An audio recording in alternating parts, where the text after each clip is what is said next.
My son's classmate's mom turned the PTA against us, filed fake CPS reports, poisoned his lunch, and tried to blacklist us from every school in the district. So I pulled an Uno reverse in the most devastating way possible. I tried to be friends with everyone at my son's school because I thought it was the best way to prevent him from getting bullied. But I never expected for the bullying to happen to me. I was waiting for Marky to come out of school one day when I found myself sitting beside one of the other moms. She seemed nice at first, and I'm a pretty open person. So I told her about the drama going on between some of the other moms. Nothing crazy, just a little gossip about them moving school soon. She immediately responded with a mouth like that, I can see why you don't have a husband. The way she said it made it sound like she was joking, but I could see in her eyes that she wasn't. I wanted to respond with, I can see why the other moms talk shit about you all the time, but I knew her son was friends with mine, so I just stayed silent and smiled back. I had no idea that this was just the beginning. Over the next few weeks, I noticed things starting to shift. Marky would come home saying his friend Max, her son, couldn't play with him anymore because his mom said they were too busy. Then another mom canceled our coffee date last minute. Then another. Pretty soon I'd show up to pick up and the little clusters of moms would suddenly go quiet when I walked up. I tried to shake it off, told myself I was being paranoid, but then came the birthday party invites, or rather, the lack of them. Marky started asking why he wasn't invited to Jake's party, or Emma's party, when everyone else was going. That's when it hit me that this wasn't just affecting me anymore. The final straw was when I overheard two moms at the grocery store. I was in the next aisle grabbing cereal when I heard my name. She's always trying so hard to fit in, it's pathetic, one said. I can't believe her husband did that to Max. She's lucky Denise didn't open a case. My heart dropped. My hands started shaking so bad I almost knocked over the cereal boxes. I abandoned my cart and practically ran to my car, my mind racing. Then it all clicked. That psycho had spread some kind of rumor about my husband and her son. That's when I remembered something from a few months ago. Long before this whole thing had even started, I'd been volunteering in the classroom, helping with reading groups. Max had been struggling, and the teacher asked if I could give him some extra attention. He'd made huge progress, and the teacher had praised me in front of Denise, saying I was a natural, and asking if I'd consider becoming a regular reading volunteer. Denise's face went tight. She made some comment about how some of us work full-time and couldn't just play teacher. At the time, I thought it was just mom jealousy and shrugged it off, but then at the spring concert, Max, her son, had run up to hug me instead of her when he spotted us in the audience. Mrs. K, did you see me? Did I do good? The look on Denise's face, pure venom. Her son liked me, was succeeding because of my help, and she couldn't stand it. So she took that innocent classroom volunteering and twisted it into. I couldn't even think of the words. The next few days were hell. I noticed dads at school giving my husband weird looks at Saturday soccer. One mom actually pulled her daughter away when my husband bent down to tie Marky's shoe near them. The coaching coordinator called to say they'd restructured the assistant coach positions and wouldn't need my husband's help anymore. I wanted to scream. I wanted to find Denise and shake her and ask how she could do this to an innocent family. But I knew confronting her would make it worse. She'd probably claim I was harassing her or threatening her because she was protecting children. So instead, we decided to start fresh. My husband's boss had a branch they wanted to move him to anyway, and Marky would be going to a better school too. The irony wasn't lost on me. I'd tried so hard to protect Marky from bullies, only to learn that the worst bullies come in the form of jealous moms. Update. A lot of you guys want an update. We ended up moving and everything was going smoothly, until Denise had found a way to spread the rumors all across the city, pulling every string known to man. And when Marky was blacklisted from every single school in the district, I knew I had to make her pay. I stood in my kitchen, staring at the letter from the district superintendent. The official letterhead made my stomach turn. Marky sat at the table, tears streaming down his face as he pushed his cereal around the bowl. Mom, why can't I go to school? His voice cracked. I picked up the letter again, my hands trembling. The date at the top made me freeze. 3 days before we'd even arrived in this city. 3 days before we'd told anyone except the moving company where we were going. Let me handle this, baby. I grabbed my keys. The district office parking lot was nearly empty at 8:30 a.m. I marched through the glass doors, the letter crumpled in my fist. The superintendent's secretary looked up from her computer, her smile fading when she saw my face. I need to speak with Dr. Morrison. Now, do you have an appointment? I slammed the letter on her desk. This says my son is banned from every school in the district based on documented safety concerns. What documentation? She glanced at her screen, typed something, then her face went pale. Ma'am, I can't discuss the specifics, but there are photos. Photos of what? She lowered her voice, glancing around. Your husband, with the child. They show inappropriate proximity during tutoring sessions. My legs nearly gave out. I gripped the edge of her desk. Where were these photos taken? She clicked through screens. The angle suggests it appears to be from inside a private residence, through a window. I stumbled back to my car, my mind racing. Only one person could have taken those photos. Only one person had that angle into their own home where my husband had helped Max with reading. My phone buzzed. My husband's name flashed on the screen. They put me on leave. His voice was hollow. My boss just called me in. Someone sent an anonymous tip about the allegations. They knew our new address. They knew everything. I gripped the steering wheel. How? We only told the moving company. I don't know, but I can't work. We have no income now. I drove to the grocery store in a daze, needing milk for Marky's breakfast tomorrow. In the parking lot, I noticed a woman staring at me from across the row of cars. Something about her was familiar. The way she held her shoulders, the tilt of her head. She quickly got into a blue sedan. As it pulled past me, I saw the driver clearly. My blood ran cold. It was Denise's sister. The woman in the passenger seat had been photographing my license plate. Back home, Marky was on the couch with his tablet. His face was red and blotchy. Mom, look, he showed me his Instagram. Messages from Max filled the screen. My mom says your mom is dangerous and I can't talk to you anymore, but I miss you. I scrolled down. Screenshots of our new neighborhood, our house, Marky's new bedroom window, photos Max couldn't have taken. Baby, block him. Block the account now. But he's my friend. Just do it, please. The next morning, I took Marky to the library website to research homeschooling laws. He wandered to the children's section while I searched legal websites. Two women chatted by the computers, their voices carrying. Did you hear about that new family on Maple Street? The one where the father did something to a child? My book club was talking about it. Sarah's college roommate knows the whole story. I froze. Sarah was Denise's college roommate. I'd met her once at a school fundraiser. The poor mother who reported it is terrified. She says he groomed her son. How awful. And they just moved here thinking they could escape? I abandoned the computer and found Marky. We left through the side door. That night, I couldn't sleep. I went to check on my husband and found our bedroom door closed. Strange, muffled sounds came from inside. I pushed it open. He was sitting on the bed with his phone propped up, recording himself reading a children's book aloud. What are you doing? He looked up, his eyes hollow, documenting every interaction, every moment I'm near any child, even Marky. He showed me his phone, dozens of videos. The earliest was dated 2 weeks before we'd told anyone about moving. You knew? I suspected. After the soccer thing, I started recording everything, just in case. The next day, I called lawyers. The first two said they'd call back. They didn't. The third agreed to see me. I sat in the waiting room, rehearsing what I'd say. After 20 minutes, the receptionist approached. I'm sorry, but Mr. Davidson has a conflict of interest. He can't take your case. What conflict? I've never met him before. She looked uncomfortable. I can't say more. I'm sorry. I walked to the parking garage, my chest tight with frustration. On the second level, I stopped. A familiar car sat in the corner spot. I walked closer, my heart pounding. The parking stub on the dashboard showed arrival time, exactly 1 hour before my appointment. My phone rang. Mom, honey, I got the strangest messages on Facebook. She was crying. About your husband. There are documents and photos. Is it true? Mom, no. It's all lies. Someone is. The account has your maiden name, your old photos. How would a stranger know about your father's death? About your miscarriage? I sank onto the concrete. Mom, please, it's fake. Someone is trying to destroy us. I don't know what to believe. Maybe Marky shouldn't visit for a while. The line went dead. I drove home in a fog. A business card was tucked under my windshield wiper. Private investigator, discreet inquiries. I called from my car. Mrs. K, I've been looking into your situation. Can we meet? An hour later, I sat across from him in a coffee shop. He slid a folder across the table. Denise works in HR at Mercy Healthcare Network. It's the largest employer in the region. 7 hospitals, 40 clinics. So, she has access to employment verification systems, background check databases. She ran your husband's information 3 days before your first interaction with her. I stared at the timestamp on the report. She planned this? It appears so. There's more. She has connections throughout the system. Hiring managers, administrators. Your husband won't find work at any major employer in this city. I drove past Denise's sister's house that afternoon. Her car was in the driveway. I knocked. She answered, her face going white when she saw me. You can't be here. We need to talk about Denise. Her hands shook. I can't. She knows things. What things? She glanced behind her, then stepped outside, closing the door. My addiction. 5 years ago. I went to rehab. She has the records, photos. If I don't help her, she'll tell my ex. I'll lose custody of my kids. Help her how? Following you. Reporting where you go, who you talk to. Tears ran down her face. She has files. On lots of parents from school. She knows everyone's secrets. You have to tell someone. With what proof? She's too smart. Everything looks legitimate. She backed toward her door. Please go. If she finds out I talked to you, I left, my mind spinning. At the hospital the next day, my husband's mandatory psych evaluation was rescheduled. Again, the receptionist wore a familiar necklace. I'd seen it in Denise's Instagram posts. The best friend from her wedding photos. System error, she said sweetly. We'll call you to reschedule. We never got that call. That evening, Marky showed me his phone. Mom, look at this. A TikTok video played. Kids from his old school doing a stranger danger challenge. They held up photos of creepy adults to avoid. My husband's face appeared. When was this posted? He checked. Yesterday. But look, he showed me the account, created the day before we moved. I'd had enough. I drove to the police station to file a harassment complaint. The officer took notes, nodding sympathetically. We'll look into it, but you should know, Ms. Denise already filed a protective order request. She says you've been stalking her online. She has screenshots. Screenshots of what? He turned his monitor. A Facebook account with my photos. Messages to Denise, threats, harassment, all from an account I'd never created. This isn't mine. Check the IP address, check anything. We will. But until then, you need to stay away from her. I walked to my car, defeated. At home, something felt wrong. The garbage cans were slightly moved. I checked the security footage. A woman in a dark wig had been photographing our mail. The way she walked, favoring her left hip. The same hip Denise had injured in college, according to her Instagram posts about her fitness journey. The next morning, Marky had a panic attack at school. The nurse called me to pick him up. He kept saying my dad didn't do anything wrong over and over. Unprompted. I have to document that. Document it why? She looked uncomfortable. It's concerning behavior. When children repeatedly deny abuse without being asked. He's being bullied. Kids are showing him TikToks calling his father a predator. I'm just following protocol. She handed me forms. The language was eerily similar to Denise's original allegations. I hired a new lawyer with the last of our savings. She dug deeper than the others. I found something interesting. Denise doesn't have a son named Max. What? Max is her nephew. Lives in Colorado with his parents. Hasn't seen Denise in 2 years. I stared at the photos she showed me. The real Max. Different child. Same name. She used her nephew's identity. Created an entire fictional narrative. The question is why. My phone rang before I could answer. The lawyer's name on the screen. Get home now. CPS is there with an emergency removal order. I broke every speed limit. Police cars filled my driveway. Marky stood on the lawn with a social worker, a small suitcase beside him. Mommy! He tried to run to me, but the social worker held him back. My husband was in handcuffs by the police car. I tried to show them the evidence, the recordings. They said I was interfering. We received 47 reports in the last 48 hours, the social worker said. We have no choice. 47? That's impossible. Different names, different phone numbers, but all expressing serious concerns about your son's safety. I watched them put Marky in the car. His face in the window broke me. My husband was driven away in another car. One officer lingered. Between you and me, it's strange. judge. The caller who triggered the emergency order knew exactly which judge was on duty, Judge Patterson. So, his daughter works at Mercy Healthcare, in HR. At the police station, I waited for my husband's processing. Officers discussed the case openly, thinking I couldn't hear. Anonymous caller had everything. Dates, times, even knew the judge's rotation schedule. Someone did their homework, or had inside information. Hours later, they told me bail was set impossibly high. Given the nature of the allegations, they said. I drove to the foster facility. They wouldn't let me see Marky. High-risk classification, the intake coordinator said. I recognized her from Denise's birthday party photos. It's for his safety. Her signature on the forms was dated before the CPS report was filed. My sister called that night. I've been getting calls from someone named Denise. She says you're unstable, that I should consider taking Marky. You can't believe her. She knows about my divorce, about my money problems. She says she can help with the legal fees if I file for custody. She's manipulating you. Is she? Or are you just paranoid? Maybe Marky would be better off. I hung up. The PI called at midnight. Meet me at the diner. I found something. He slid a folder across the booth. Newspaper clippings, court documents. Denise's ex-husband died 2 years ago. Sewers lied. But look at the custody battle records. I read, my hands shaking. Similar allegations. Coaching children. Inappropriate contact. No evidence, but he lost custody anyway. His Sewers lied note, the PI said quietly. His mother kept the real one. The one the police have is edited. I read the photocopy. She'll never stop until she destroys me. She took my children with lies. Now she's taking my life. Don't let her do this to anyone else. Back home, the empty house echoed. I found Marky's teddy bear on his bed and hugged it. Something hard pressed against my chest. I felt along the seam. A small slit. Inside, a tiny device. My phone buzzed. An app notification I didn't recognize. I opened it. Audio files. Recordings from our home. Date stamps going back 6 months. From a play date when Max had forgotten his bear. I drove to the psychiatric hospital the next morning. If I was going to fight accusations of instability, I needed documentation of my mental health. Voluntary 24-hour evaluation, I told them. The intake nurse smiled. We've been expecting you. Your friend Denise called. She's very concerned. She's not my friend. She said you'd say that. Part of the paranoia. The psychiatrist assigned to me looked familiar. I went to college with Denise, she said. She told me about your situation. When? Oh, we've kept in touch. She mentioned you months ago. Said you were showing concerning behaviors. Her notes were already written. Details I hadn't shared yet filled the pages. That night, another patient whispered to me in the hall. That woman keeps calling, asking about your medication, what you're taking, doses, everything. Who? Denise. Says she's your emergency contact. The staff tell her everything. Released the next morning, I went home to shower. My anxiety medication was gone. The bottle empty. Security footage showed nothing unusual, but the only person with access was the cleaning lady, the one Denise had recommended months ago. At the emergency custody hearing, my mother testified against me. She's been erratic. These videos show her breaking down, screaming, crying. The videos played. Me, exhausted, sobbing after days of harassment, edited to remove context. Just a woman falling apart. During a recess, I went to the bathroom. Denise was on the phone in a stall. He'll crack soon, then we'll have our confession. Make sure he's in Block C. That's where they put the child predators. I ran out, called the jail. Too late. My husband had been attacked. Broken ribs. Internal bleeding. He refused to see me. His mother arrived at the hospital. I've hired my own lawyer. I'm filing for custody of Marky. You clearly can't protect him. From what? Lies? She held up a folder. Your therapy records. Your history of anxiety, depression. You're unfit. How did you get those? Does it matter? My grandson needs stability. Bank accounts frozen. Investigation ongoing. I checked into a motel with the cash I had left. My phone rang. Denise, this can all go away. Just have your husband confess. Admit what he did. I'll make sure Marky is returned to you. He didn't do anything. Everyone's already convinced he did. Why fight it? How did you find me? I know everything about you. Where you go, who you talk to, what you're planning. She paused. Room 237 at the Sunset Motel, right? I hung up and drove to her house. She answered the door with a smile. You're violating the protective order. I don't care anymore. She held up her phone. A live stream. Marky in a bedroom crying. I want my mommy, he sobbed. That's my friend's foster home. She keeps me updated. She smiled wider. He cries for you every night. I followed her when she left an hour later. She drove to a storage facility on the edge of town. I watched from my car as she entered Unit 47. When she left, I broke in. Boxes lined the walls, each labeled with a child's name. Inside, photos, documents, recordings, dozens of families, their secrets cataloged. My phone buzzed. Denise's sister. Meet me at the old playground. Urgent. She was pacing when I arrived. I found something. About our father. What? He didn't die naturally. His heart medication. She withheld it. Made it look like he forgot to take it. She handed me a journal. He wrote about it, how she threatened him. Said if he didn't change his will, she'd make sure he had an accident. We have to go to the police. With what? He's been cremated. No evidence. She looked broken. She's done this before. She'll do it again. At the police station, a detective finally listened. We've been watching her since her ex-husband's death, but she's careful. We need a pattern. I have evidence. Recordings, documents, obtained how? I stayed silent. Without legal means, it's useless. But keep documenting. We're building a case. That evening, Denise appeared at my motel. I'm filing for guardianship of Marky. As a concerned community member, someone needs to protect him from you. She handed me papers, filed 3 days ago, before CPS even took him. You planned this from the beginning. I plan everything. She smiled. Your husband's job here. The schools Marky could attend. Which judge would be on duty. Which foster family would take him. Everything. After she left, I met with Denise's ex-husband's mother. She looked ancient. Grief etched in every line. This is his real note. She handed me a sealed envelope. I kept it hidden, but you need it now. I read it in my car. Every detail of Denise's campaign. How she isolated him, turned his family against him, made him question reality, used their children as weapons. She made me believe I was guilty of things I never did, made others believe it too. By the end, even I wondered if maybe I had done something and forgotten. That's her gift, making you doubt your own truth. The DA agreed to meet. This is substantial. substantial, but she's filed charges against you. Stalking, harassment, she has extensive documentation. It's all fabricated, maybe, but it'll take time to prove. The assistant kept checking her phone. In the meantime, stay away from her. At Marky's custody hearing, Denise sat in the front row. 12 community members had written letters supporting her guardianship petition. I recognized names, parents from school, people whose secrets were in those boxes. My lawyer stood. Your Honor, we have evidence that Mrs. Denise has been systematically— The doors burst open. Denise's sister ran in. I have a recording of her admitting everything. The courtroom erupted. Denise's sister connected her phone to the court system. Denise's voice filled the room. Of course I made it all up. Max isn't even my son, but that bitch thought she could waltz in and make everyone love her. Make my nephew love her more than me. I couldn't let that happen. Denise stood slowly. That's clearly edited. My sister is mentally ill. Look at her psychiatric records. She produced a folder. From yesterday, Dr. Morrison confirmed she's having delusions. I wore a wire, her sister said. The police have the full recording. The judge called a recess. In chambers, my lawyer presented the HR access logs, Denise's illegal searches, background checks on dozens of families, including the judges. She researched your daughter, Your Honor, your wife, looking for leverage. The judge's face went cold. I'm ordering an immediate investigation, full custody to the mother pending review. Denise screamed in the courtroom. You don't understand. She hurt Max. She's getting away with it. Ma'am, you just testified Max is your nephew, not your son. He is my son, in every way that matters, and she took him from me. Her composure finally cracked. She made him love her more, just like everyone always loves everyone more than me. Security escorted her out. She leaned close as she passed. I kept copies of everything. This isn't over. Her lawyer immediately withdrew from the case, citing ethical concerns. At the foster facility, I finally held Marky. He was too thin, shadows under his eyes. Mom, why did Mrs. Denise say you hurt Max? Max isn't even real, is he? How did you know? The stories never made sense. He said he lived on Elm Street, then Oak Street. Said his birthday was in June, then September. Kids notice stuff. You're so smart, baby. Can we go home now? Soon. Dad's still in the hospital, but soon. 6 months later, we lived in another state. Denise was in jail awaiting trial for fraud, stalking, filing false reports, and identity theft. Her sister testified against her. So did 17 other families who'd found the courage to speak up. Marky was in therapy. He still had nightmares. Still asked why someone would lie about his dad. My husband's physical wounds healed. The emotional ones would take longer. He couldn't be alone with children anymore. Even Marky. The fear was too deep. I still checked doors twice. Screenshot everything. Record conversations. Save receipts. The hypervigilance might never fade, but we survived. Denise had taken so much. Our peace, our trust, our sense of safety, but she hadn't destroyed us. That had to count for something. The morning after Denise's arrest, I woke to my phone buzzing frantically. 23 missed calls, all from numbers I didn't recognize. The first voicemail made my blood freeze. Mrs. Akay, this is Principal Henderson from Riverside Elementary. We received concerning documentation about your family. We need to discuss your son's enrollment immediately. My hands shook as I listened to the next message, then the next. Each school in our new district had received packages overnight. Detailed timelines, fabricated evidence, photos that shouldn't exist. I found my husband in Marky's room watching him sleep. Dark circles shadowed his eyes. He hadn't slept properly since the attack. They called my new job, he whispered. HR wants to meet Monday. Someone sent them newspaper clippings about the trial. But Denise is in jail. How? The packages were mailed 2 days before her arrest. His voice cracked. She prepared for this. Marky stirred, reaching for his father. My husband flinched back involuntarily. The movement was subtle, but Marky's eyes opened, catching it. The hurt that flashed across his face made my chest ache. Dad doesn't want to hug me anymore, Marky said at breakfast, pushing eggs around his plate. That's not true, baby. Dad's just scared of me because of what she said. He looked up, eyes too knowing for 8 years old. The other kids at my new school already know. Someone told them. I drove to Riverside Elementary, determined to fix this. The principal's office felt smaller than before. Henderson's expression had changed from welcoming to wary. These allegations are serious, she said, sliding a folder across her desk. I opened it. My breath caught. Photos of my husband at Marky's previous school events, each one edited subtly. Shadows added, angles manipulated, innocent moments transformed into something sinister. These are doctored. Look at the metadata. We have to investigate. It's protocol. She pulled out forms. Until then, perhaps homeschooling would be best. You're punishing my son for lies spread by a woman in jail? We're protecting all our students. Her tone was final. The decision stands. Outside, I called our lawyer. She sounded exhausted. Denise hired a PR firm before her arrest. They're pushing the narrative that she's a whistleblower being silenced. 3 parenting blogs picked it up this morning. Can't we sue? With what money? Your accounts are still frozen pending investigation. That afternoon, I found Marky in his room, tablet in hand. His face was pale. Mom, look, a YouTube video played. The Denise Matthews story, a mother's fight for justice. Professional production, emotional music. Denise, looking haggard but noble, speaking to the camera. I only wanted to protect children. Now I'm being punished for speaking truth. The comment section was brutal. Hundreds of people calling us monsters, demanding justice for Denise. Someone had posted our new address. I yanked the tablet away. No more internet. Not for a while. But my friends, your real friends can call our landline. He laughed bitterly. What friends? Everyone thinks Dad's a— He couldn't finish the sentence. My husband quit his job that night. Didn't wait for Monday's meeting. Just sent a resignation email and shut down his laptop. I can't do it again, he said, staring at the wall. The looks, the whispers. I can't. We'll figure something out. With what? We're living on credit cards. Marky can't go to school. I can't work. She won. Even from jail, she won. The next morning brought new horrors. Our neighbor knocked, holding a flyer. These were on every door in the neighborhood. The flyer showed my husband's face. Protect your children, in bold letters. Below, carefully crafted language that stopped just short of libel. Contact information for concerned citizens to report suspicious behavior. We don't believe it, our neighbor said quickly, but others might. You should know there's a neighborhood watch meeting tonight. night about safety concerns. I spent the day inside, curtains drawn. Marky tried to play in the backyard, but came in after 10 minutes. The kids next door went inside when they saw me. Their mom was watching from the window. That evening, I watched the neighborhood meeting from our darkened living room. 60 people gathered in the Johnsons' driveway. I couldn't hear words, but I saw the flyers, the concerned faces, the way they glanced at our house. My phone rang. An unknown number. I almost didn't answer. Don't hang up. The voice was familiar. Denise's sister. I'm at a payphone. She doesn't know I'm calling. What do you want? She has people on the outside. They're being paid to continue her work. She calls them from jail. Gives instructions. Who? Give me names. I don't know. She's careful, but there's something else. She had a backup plan. If she got caught, documents hidden, more than what you found in the storage unit. Where? I think she gave them to someone she trusts, someone who believes her completely. Her voice dropped. Be careful. She told me once that martyrs are more powerful than victors. The line went dead. That night, I couldn't sleep. Every car that passed made me tense. Every shadow could be someone watching, recording, planning. At 3 a.m., our doorbell rang. Then again and again. I peered through the peephole. Nobody there. But on our porch sat a box. I waited until dawn to retrieve it. Inside, hundreds of printed emails. A conversation between two people planning to continue Denise's work. The headers showed they were sent from Denise's account after her arrest. She's using the jail's computer access, my husband said, reading over my shoulder. Look at the timestamps. During her legal consultation hours. One email made my stomach drop. The grandmother is sympathetic. She already believes. Focus efforts there. My mother. They were targeting my mother. I called her immediately. No answer. Again, nothing. On the 10th try, she picked up. I told you not to call anymore. Mom, please. Whatever you've been told. I've been told enough. That poor woman sent me proof. Videos of your husband. Things you hid from me. What videos? Mom, think. How would Denise have videos if... Don't you dare say her name. That woman is a hero. She sacrificed everything to protect children. While you enabled a monster. She hung up. Marky heard everything. He stood in the doorway, tears streaming. Grandma thinks Dad hurt someone? I pulled him close. Grandma is confused. Someone lied to her. Everyone believes the lies. His small body shook. Why does everyone believe her instead of us? I didn't have an answer. The next week blurred together. More packages arrived at schools in neighboring districts. My husband's former colleagues received anonymous emails. Our car tires were slashed. Twice. Then came the lawsuit. A process server knocked on a Tuesday morning. You've been served. The papers named us as defendants in a civil suit. 3 families claiming we'd created an unsafe environment for their children. They wanted damages. Millions we didn't have. Our lawyer reviewed the filing. This is sophisticated. Whoever wrote this knows exactly how to word things to avoid dismissal. Denise? She's named as a witness, not a plaintiff. Smart. She can testify without being party to the suit. She paused. There's something else. The lead plaintiff, her daughter goes to Riverside Elementary. I've never met her. No, but look at her maiden name. I stared at the papers. Matthews. Same as Denise. Her cousin, I whispered, who just happened to move to your district 2 months ago. Before you did. The realization hit like ice water. Denise had positioned family members in our new town before we'd even chosen it. She'd anticipated our move. Planned for it. How many more are there? I asked. How many people has she planted? I don't know, but we need to be very careful. Document everything. Trust no one. That afternoon, Marky's therapist called. I'm concerned about our session today. Marky mentioned someone has been contacting him online, sending him messages about his father. We blocked everyone, took away his devices. He said they're leaving notes, in places only he would find them. I searched Marky's room. Under his mattress, a folded paper. Your dad is sick. He needs help. If you love him, you'll tell the truth about what he did. In his closet, tucked in a shoe. Good boys don't keep secrets. What did your dad tell you not to tell? Behind his dresser. Your mom can't protect you, but I can. Just tell someone what happened. Each note was handwritten. Different paper, different pens. Like multiple people were involved. How are they getting in? My husband checked every window, every lock. How? Marky finally confessed. The boy next door. He gets them at school. Says a nice lady pays him $5 for each one he hides. What lady? I don't know. He said she cares about keeping kids safe. We installed cameras, changed locks, put alarms on windows. Nothing helped. The notes kept appearing. In Marky's backpack, under our doormat, in my car. Then Marky stopped eating. My stomach hurts, he'd say, pushing away his plate. The pediatrician found nothing wrong. It's anxiety. He's manifesting physical symptoms. Can you help him? I can prescribe medication, but honestly, he needs stability, safety. Can you provide that? The question hung between us. Could we? My husband broke first. Not dramatically, just stopped. Stopped leaving the bedroom, stopped showering, stopped responding when we talked to him. Dad's giving up, Marky said one night, curled against me on the couch. No, baby. Dad's just tired. He's tired of being called bad things. I heard him crying yesterday. Dads aren't supposed to cry. Everyone cries sometimes. Not like that. Not like they're breaking. I found my husband's journal that night. Pages of the same sentence. Maybe I did do something. Maybe I forgot. Maybe they're right. Denise's words, echoing from her ex-husband's sewer slide note. The same poison, working its way through my husband's mind. You didn't do anything wrong, I told him, holding the journal. He looked at me with empty eyes. How do you know? How does anyone know? Maybe I blocked it out. Maybe, stop. That's her voice, not yours. Is it? I can't tell anymore. The civil suit moved forward. Depositions scheduled. Our lawyer warned us to prepare for the worst. They'll ask invasive questions, try to trip you up, make you look guilty even if you're not. We're not. I know, but truth doesn't matter in court. Perception does. The night before my deposition, our house was vandalized.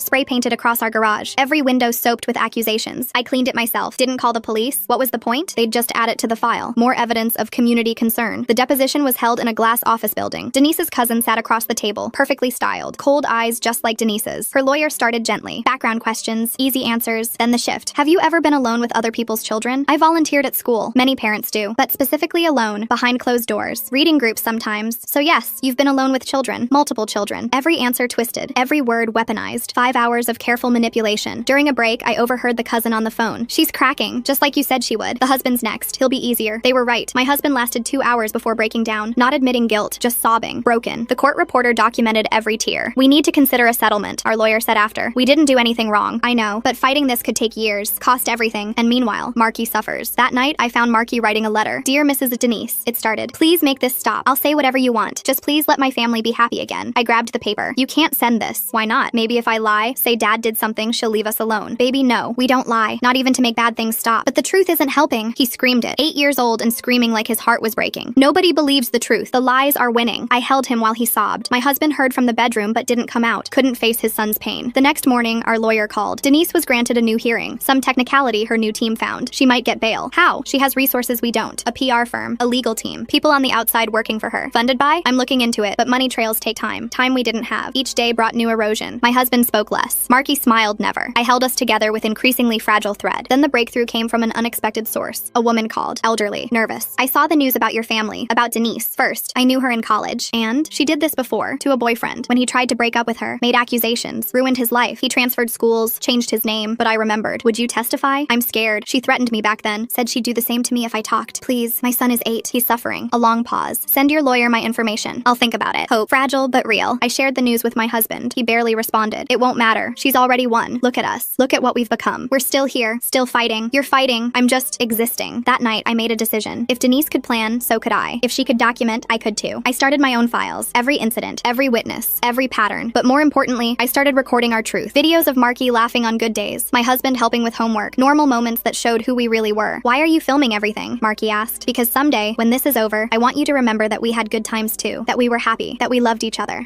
We still do, right? Of course, baby. Always. But even as I said it, I wondered, how much could love withstand? How many lies could a truth survive? The answer came sooner than expected, but not in the way I'd imagined. The answer came at 2 a.m. when our smoke alarm started shrieking. I bolted upright, smelling nothing. My husband stumbled from bed as I ran to Marky's room. Empty. His window stood open, curtains billowing in the night air. I screamed his name while my husband checked every room. Nothing. I grabbed my phone to call 911 when it buzzed. A text from an unknown number. Check your mailbox. Inside was a photo of Marky sitting in someone's kitchen, eating cereal. The timestamp showed 10 minutes ago. Another text arrived. He's safe for now. Come alone to 4782 Pine Street. Tell no one. My husband grabbed his keys, but I stopped him. The address was only 6 blocks away, in our neighborhood. She has allies here, I whispered. Someone we see every day. We argued briefly before I convinced him to stay and watch for Marky's return. I drove slowly, checking every parked car. The house was dark except for a kitchen light. I recognized it immediately. The Johnsons, the ones who'd hosted the neighborhood meeting. Mrs. Johnson answered my knock, her face carefully neutral. Behind her, I glimpsed Marky at the table with her teenage daughter. Come in, she said. We need to talk. The kitchen smelled like coffee and lies. Marky jumped up when he saw me, but Mrs. Johnson's daughter held him back. Sit down, Mrs. Johnson said. Both of you. She placed a folder on the table. Inside were photos of my family. At the park, the grocery store. Through our windows. Dozens of surveillance shots spanning weeks. Denise asked me to watch you, she said. Paid me well. Said you were dangerous. You kidnapped my son. I invited him over when I saw him crying in your backyard at midnight. Again. She leaned forward. Do you know what he told me? That he was practicing being alone. Because soon you'd both be in jail and he needed to be ready. Marky stared at his hands. I didn't mean to tell her. It just came out. Mrs. Johnson continued. I've been sending Denise reports, photos, updates. But tonight, she gestured to Marky. Tonight, I realized I'm surveilling a family being destroyed, not protecting children from predators. So you'll stop? I already have, but others won't. She has people at the grocery store, the gas station, the pediatrician's office. She slid a paper across the table. These are the ones I know about. 7 names. 3 I recognized. Our pharmacist, the librarian who'd helped me research homeschooling, the mom who'd smiled sympathetically at the park yesterday. Why tell me now? Because Denise called tonight. From jail. Said phase 2 starts tomorrow. Mrs. Johnson's voice dropped. She's getting out on bail. Her supporters raised the money. I grabbed Marky and left. At home, my husband was pacing the driveway. We packed essentials while Marky slept in the car. By dawn, we were 3 towns over in a rundown motel that accepted cash. We can't run forever, my husband said, staring at the water-stained ceiling, just until we figure out our next move. But Denise was already ahead of us. My phone rang at 7 a.m. Our lawyer. She's out, and she's filed an emergency motion. Says you fled with Marky in violation of the custody order. What custody order? I have full custody. The temporary one from yesterday's emergency hearing. The one you didn't attend because you weren't notified. She paused. How did she know you'd run? The motion was filed an hour before she was released. I thought of Mrs. Johnson. The phone call about phase 2. Had she been playing both sides? Within hours, an Amber Alert went out. Our faces on every news channel. Parents flee with child amid abuse allegations. The photo they used was one from Mrs. Johnson's surveillance file. Marky at the park, looking sad. Easy to misinterpret. We abandoned the car at a truck stop. Paid cash for bus tickets. But at the station, a security guard kept staring. I saw him reach for his radio. Bathroom, I whispered to my husband. We slipped out the back exit with Marky between us. Where are we going? Marky asked as we walked along the highway. Somewhere safe, baby. There's nowhere safe from her. His matter-of-fact tone chilled me. She told me once, at the old house, said she'd always find us. A pickup truck truck slowed beside us. The driver, an older man, studied our faces. My heart hammered as recognition dawned in his eyes. Then he looked at Marky, at my husband's protective grip, at our exhausted faces. "Hop in," he said. "I'm headed north." We drove in silence for an hour before he spoke. "My daughter went through something similar. Ex-husband made accusations. Took 2 years to clear her name. Lost everything fighting it. What happened to her? She survived. That's what matters." He glanced in the mirror at Marky, curled against my husband, finally accepting comfort. "You folks running or fighting?" "Both," I admitted. "Good. Running gives you time to plan the fight." He dropped us at a small town I'd never heard of, paid for a motel room, pressed cash into my hand when I protested. "Pass it forward someday," he said, driving off before I could thank him properly. That night, we watched the news coverage. Denise, looking fragile and noble, pleading for Marky's safe return. "I just want to protect him," she told reporters. "His parents are sick. They need help." The reporter mentioned our history of instability, the psychiatric evaluation I'd voluntarily sought, my husband's documented paranoia about recording himself, every attempt to defend ourselves twisted into evidence against us. "We should turn ourselves in," my husband said. "Explain everything. With what proof? She's destroyed our credibility. We'll be arrested. Marky will go to foster care, to one of her people. So what do we do?" Before I could answer, Marky spoke from the other bed. "We fight back, but smart, like she does." Over the next 3 days, we developed our plan. Marky suggested most of it, his 8-year-old mind seeing patterns we'd missed. "She always knows where we'll go," he said, "because she thinks like a mean person. So we need to think different." Different meant unexpected. Instead of running farther, we circled back, rented a cabin just outside our home county, close enough to monitor Denise, but not where she'd look. I bought a laptop at a pawn shop, created anonymous accounts, started documenting, not defending ourselves. That hadn't worked. Instead, I focused on Denise, her patterns, her history. The breakthrough came when I found a cached webpage, a support group for victims of false allegations. Denise had posted there years ago, under a different name, but her writing style was unmistakable, bragging about destroying her ex-husband, sharing tactics, teaching others. "Look at this," I showed my husband. She admitted everything, names, dates, methods. It's from 3 years ago, under a fake name, but cross-reference it with public records. I pulled up court documents, marriage certificates, death records. It all matches. She documented her own crimes. We spent 2 days compiling evidence, Denise's posts, public records, the pattern spanning years. Then I did something I'd sworn I wouldn't. I called her sister. "I know you're scared," I said when she answered, "but we have proof now. Real proof. She can't hurt you if she's in prison." Silence. Then, "She's planning something big. Tomorrow, at the courthouse. She's filing to adopt Marky. Has a judge ready to sign off." "Which judge?" "Patterson. The one whose daughter she has leverage on." "What leverage?" "The daughter had termination of pregnancy in college. Denise has the medical records. If it comes out, the judge loses the evangelical vote next election." Another piece clicked. Denise didn't just plan moves. She planned entire chess games. "Will you testify?" I asked. I can't. She has photos of my kids, taken through their bedroom windows. Said if I ever turned on her, "We can protect you." Number you can't. But, she paused. "The storage unit. She moved everything after you broke in. Unit 12 now. The key's hidden in a fake rock by the office door. Whatever you're planning, do it fast." That night, while my husband stayed with Marky, I returned to the storage facility. The fake rock was exactly where she'd said. Inside Unit 12, I found Denise's insurance policy. Boxes of blackmail material on half the town. Judges, police officers, teachers, social workers. But more importantly, I found her journals. Years of detailed planning. Every manipulation documented like she was proud of it. And in the most recent entry, her plan for tomorrow's hearing. I photographed everything, uploaded it to multiple cloud services, sent copies to our lawyer, the FBI, the state attorney general. Then I did one more thing. I called the reporter who'd interviewed Denise. "I have a story for you," I said, "about a woman who's destroyed multiple families, and I have proof." She was skeptical until I sent her a sample. Photos of the storage unit, pages from Denise's journals, the cached web page where she'd bragged about her methods. "This is extensive," the reporter said. "Can you prove it's real? Come to the courthouse tomorrow. Watch what happens." The next morning, we entered the courthouse through the loading dock. A security guard I'd never seen before let us in, saying nothing. Sometimes angels appear in unexpected places. Courtroom B was packed. Denise sat at the plaintiff's table, perfectly composed. Her lawyer looked confident. Judge Patterson avoided eye contact with everyone. Our lawyer met us in the hallway. I filed an emergency motion to present new evidence, but Patterson will probably deny it. Let him try. We entered together. Denise's face flickered with surprise before resuming its mask. She hadn't expected us to show. The hearing began with Denise's lawyer painting us as unstable fugitives who'd endangered our son. Denise dabbed at dry eyes as she described her fear for Marky's safety. Then Judge Patterson spoke. "Given the circumstances, I'm inclined to grant temporary guardianship." "Your Honor," our lawyer interrupted, "we have evidence that directly impacts this case. I haven't approved any new evidence." "No, but the FBI has." The doors opened. Federal agents entered, followed by the reporter and her camera crew. Denise's composure finally cracked. "Your Honor," the lead agent said, "we need to speak with you privately about your daughter and Ms. Matthews's attempts to blackmail you." Patterson went pale.